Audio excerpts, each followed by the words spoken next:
Hi everyone, Pastor Steve here. We are now going to get into the Bible itself after we've done a few videos about the Bible, why we should read it, if it's the Word of God, if it's true, evidences for that, how to get the most out of the Bible, how to understand it, and so forth. Of course, until you actually read the Bible, you won't get any of that. So let's do a introduction to the book of Genesis. What I'm hoping to do throughout the year is just to do a summary of different parts of each book. We won't be doing every chapter, we won't be doing every verse, but we'll just be doing a brief summary. So in the Bible book of Genesis, Genesis 1 and 1, it says, "In the beginning, God created the heavens and the earth." So what God is doing there is making a statement. Moses was the one who was inspired to write this, and we come to the Bible.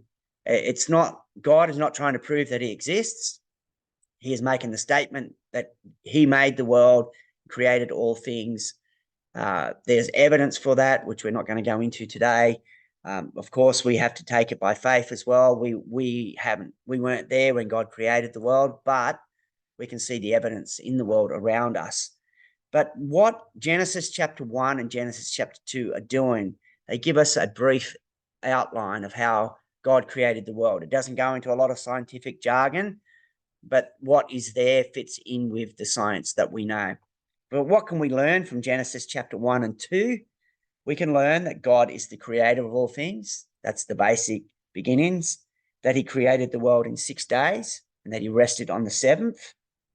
That when God made the world, everything was good. There was no sin, there was no evil, there was no death or disease. Everything was in harmony with God in Genesis chapter 1 and Genesis chapter 2. We learn that both man and woman were made in the image of God, a special creation above all of the other animals that were created. God's created the sun, the moon, the stars. He's created the atmosphere. He's created the animals. He's created the land, the earth, the waters, the birds, the fish.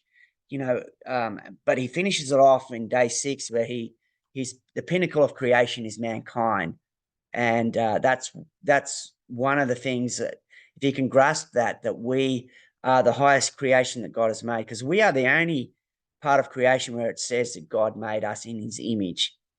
um, Rules were also placed in the Genesis chapter 1 and 2. If you want to know where rules come from, or boundaries or commandments, there's the commandment not to eat of the tree of the knowledge of good and evil, for if you do, you will die.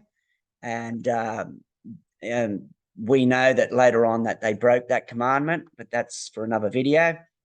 And also, if you want to know what God's plan is for marriage, it's between a man and a woman, because he made a man and a woman. He made Adam and Eve. And, that's some of the basics from the book of Genesis, chapter 1 and 2. Have a read of it yourself. It wouldn't take you very long to read it. Some people try to say that the book of Genesis chapter 2 is a contradiction to the chapter 1, but it's not. It's what it is you've got the brief outline in Genesis chapter 1, and then you've got a little bit more detail about how God created Adam and Eve in Genesis chapter 2, and how he created the woman and how marriage began. So, yeah, that's just some brief information there from Genesis chapter 1 and 2. Just remember that the key verse there and the key idea is that God created everything. God created the heavens and the earth, and God is our creator. And we didn't just start by accident. We are made by God, and that's the reason why we exist. And that's the reason why the world is the way it is. And if God hadn't have made the world just perfect for life, we wouldn't exist now. Science tells us that if the earth was a little bit closer to the sun, we wouldn't be able to live because of the heat. A little bit further away, we wouldn't be able to exist because of the cold.